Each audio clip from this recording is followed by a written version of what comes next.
हमारे देश में हमारा शक्ति को पूरा भारत मानता है।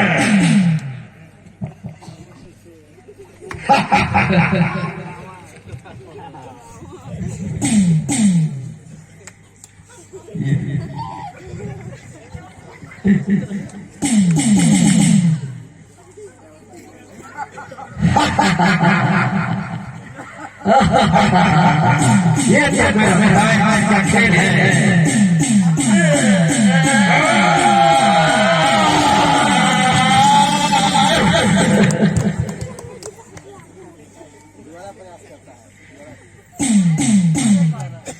एक बार और कोशिश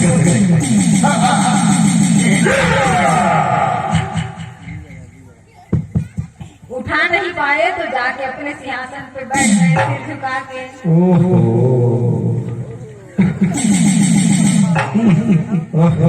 तकदीर।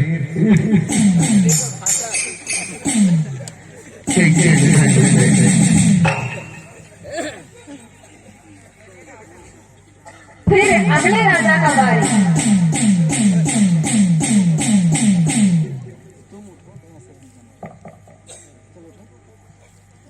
फिर अब रामचरितमानस में लिखा गया है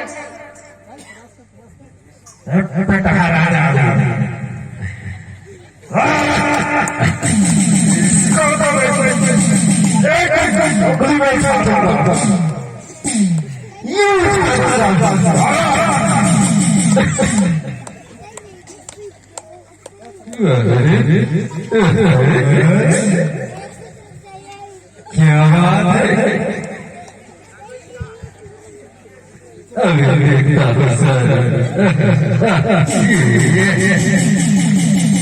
क्या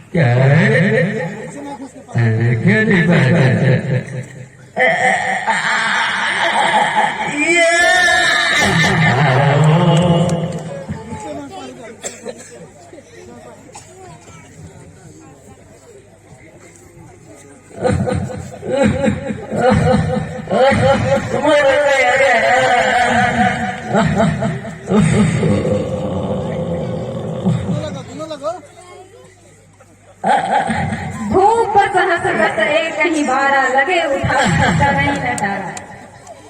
रामचरितमानस में कहा गया है कि 10,000 राजा एक साथ जब धनुष को उठाने के लिए गए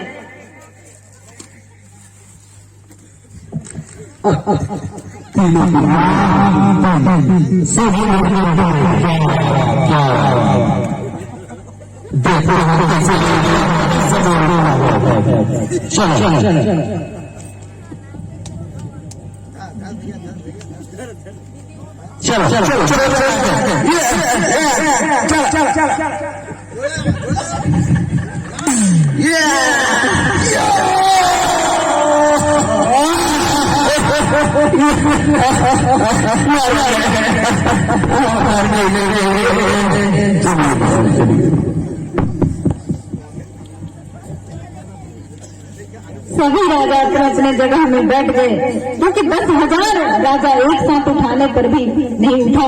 तो महाराज जनक जी को दुख हुआ, क्रोध आया और कहने लगे, दीप दीप के भूपति आना, आए सुनो हम जो बन उठाना, तजहि आस निज निज गृह जाहो, लिखाना विधि वैदेही विवाहो। हमारे निमंत्रण पर देश विदेश के सभी राजा आए, लेकिन एक भी ऐसा राजा नहीं निकला जो इस धनुष को उठा पाए। यदि मुझे पता होता कि हमारी धरती वीरों से भरी है तो मैं ऐसे कठिन प्रतिज्ञा नहीं लेता, क्योंकि जब तक ये धनुष नहीं टूटेगी तब तक मेरी पुत्री सीता का विवाह नहीं होगा। और गुरु विश्वामित्र ने जब आज्ञा दी, उठाओ राम धन जहु भव चापा, मीट जहु तात जनक परितापा। विश्वामित्र जी बोले, हे राम उठो और जाओ, जनक जी का संताप दूर करो और धनुष को तोड़ दो। भगवान राम उठे, गुरु विश्वामित्र जी को प्रणाम किए। महाराज जनक जी अपने आसन ग्रहण करते हैं। उठे, सभी देवी देवताओं को प्रणाम किए, धनुष की परिक्रमा किए, क्योंकि ये भोलेनाथ की धनुष है। परिक्रमा कीजिए, पांचवा घूमिए उधर से। गुरु प्रणाम मन ही मन कीन्हा, अंति लांघव उठाई धनु लीन्हा। परिक्रमा किए, सभी देवी देवताओं को प्रणाम किए और मन ही मन गुरु को प्रणाम किए। और इधर श्री सीता जी सोचने लगे कि राम के धनुष कैसे उठाएंगे, जिनको फूल तोड़ने में इतनी गर्मी आ रही थी, पसीना छूट रहे थे, वो इतने कठोर धनुष को कैसे उठाएंगे। और सभी देवी देवता को, भगवान गणेश को, भगवान महादेव, पार्वती जी को मनाने लगे कि जिस तरह फूल तोड़ने में उनको शक्ति लग रही थी, उससे भी ज्यादा आप हल्का हो जाइए धनुष। ऐसे करके सीता जी प्रार्थना करने लगी। और उसी समय भगवान राम धनुष को उठाए।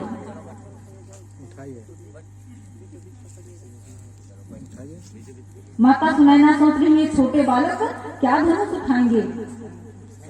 महाराज जनक जी अपना उपहास करा रहे हैं। उसी समय राम जी धनुष उठाए। सीधा कीजिए, खड़ा कीजिए। लेत चढ़ावट खैंच कटाढ़े, काहू न लखा बेटी कहू आढ़े। भगवान राम जी धनुष को उठाए, चाप चढ़ाए और वो चल रहा है कि किसने तोड़ा धनुष को। किसी ने तो इतना क्रोध नहीं किया। साधु संतों को तो किसी चीज में मोह ममता होती नहीं, तो आपको किससे मोह ममता है, इस धनुष से। तो परशुराम क्रोधित हो जाते। ये बालक मुझसे बात करने की दुस्साहस करता है,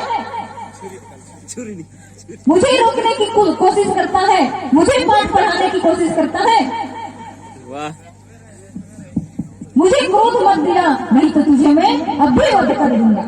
फिर मुझे ना कहना कि बाल हत्या का दोष चढ़ेगा। परशुराम जी और लखनलाल जी का नोक-झोंक बहुत देर तक चला, समय भी हो चुका है। भगवान राम जी ने अपना वक्ष स्थल दिखाया। वहां पे भृगु ऋषि का पदचिन्ह था, जिसे देखकर भगवान परशुराम को स्मरण आ गया कि भगवान इस धरती में अवतार ले चुके हैं।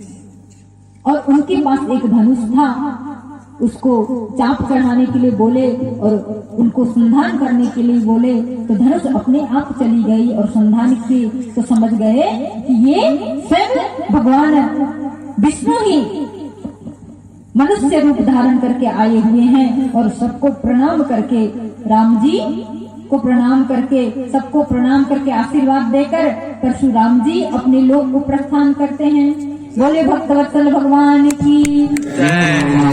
अब गुरु विश्वामित्र जी बोले कि धनुष टूटते ही विवाह होगा, धनुष टूटते ही विवाह हो गई। अब वरमाला होगी। आइए हम आप सभी वरमाला का दर्शन करें। बोले भक्तवत्सल भगवान की। गावहि छविया की सहेली, ये जय माल राम और मेली। सब सखियां सीता जी को कहती हैं कि चलो अब वरमाला पहनाए। श्री रघुवर कोमल कमल नयन को सखियां कहती हैं पहनाओ जयमाला, पहनाओ जयमाला। श्री रघुवर कोमल कमल नयन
की हैं और राम जी 16 बरस के हैं। सीता जी छोटी हैं, राम जी बड़े हैं, तो वरमाला पहनाएंगे कैसे? तो लखन लाल को लगा मेरी भाभी जी अब खड़े खड़े थक जाएंगी, क्यों ना मैं कुछ उपाय करूं। सीता जी बोली लखनलाल आप ही उपाय करो। तो लखन सोचे इतना देर हो गया, मैंने धनुष तोड़े हुए इतना देर हो गया, मैंने भैया को प्रणाम नहीं किया। तो जाकर सीधे राम जी के चरणों में लखनलाल जी गिर गए। जब उनको उठाने के लिए राम जी झुके तो सीता जी वरमाला पहना दी। बोले भगवान की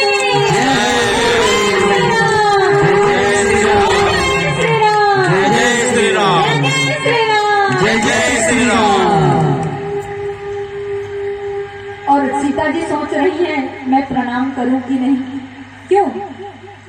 क्योंकि यही पैर तो है जो पत्थर को नारी बना दिया। अगर मेरे हाथ में रत्न जड़ित मुद्रिका है, अगर इसमें स्पर्श हो जाएगी तो ये भी नारी बन जाएंगे, तो हम लोग 2-3 हो जाएंगे। डर तो सबको रहता है 2 होने से 3 होने से। सीता जी समझा गई, प्रणाम नहीं की, मन ही मन प्रणाम किए। बोले भक्तवत्सल भगवान की जय। आइए हम सब आज यहीं पे वाणी विराम देते हैं। आज बहुत लेट भी हो गया, इसलिए हम क्षमा प्रार्थी हैं। आइए हम आप सभी श्री सीता जी और राम जी का धनुष भंग और वरमाला में स्वयंवर में खुशियां मनाएं, उत्सव मनाएं। बोले भक्तवत्सल भगवान की जय। अब तो जनकपुर वासी खुश हो गए। क्यों? क्योंकि ये रिश्तेदार बन गए। अब तो बार बार आएंगे और इनका दर्शन करके हम लोग निहाल हो जाएंगे। आइए हम लोग उत्सव मनाएं। सबसे निवेदन है, जनकपुर आए हैं भगवान, तो हम आप सभी खड़े होकर बड़े भाव से बड़े प्रेम से नृत्य करेंगे। कल ही बचा है कथा, कल अंतिम दिन है। अगर हम लोग ये सुंदर अवसर को खो देंगे तो न जाने कब अवसर मिलेगा, इसलिए बड़े प्रेम से बड़े भाव से सभी उत्सव मनाएंगे।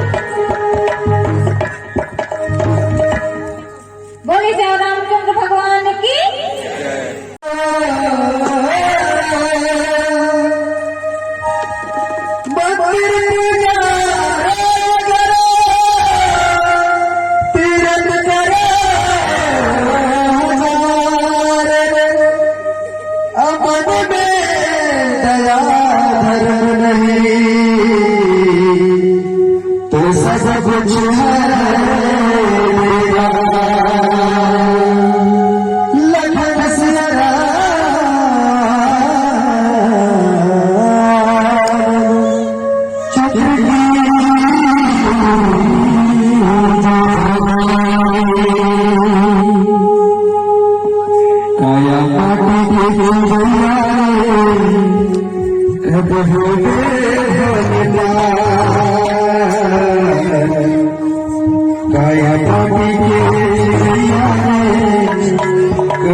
5 किलो वाला आटा दिला दो भैया। भैया मेरी माँ का तबीयत खराब है भैया, ऐसा इंसान नहीं हूँ भैया। आपका दिल जो देना होगा दो, वरना लाइक करो फॉलो करो।